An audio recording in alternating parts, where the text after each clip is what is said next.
vaatas kõigis eri ilmakaartes, et kuhu see pall kadus. Tuleb uus nurgalöök, tuleb hästi ja tuleb 1-0.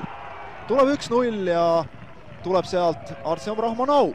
Teine värav sel hooajal Levadia keskkaitsjalt ning kerkib kõige kõrgemale, lööb ära. Ja kas maksis nüüd see kätte, et ühemehelises vähemuses pidi siin seda olukorda kaitsma Sillamäe meeskond, aga igatahes asub Levadia juhtima ja peab ütlema, et see annab nurgalööki ja annab päris hästi, aga kaitsjad on ka vahel. Veel tuleb pall karistusalasse tagasi ja kas tuleb siit lööki ka nüüd Laidinen ja Laidinen lööb 2-0. Kust see pall nüüd sisse läks Starodubtsevi kõrvalt?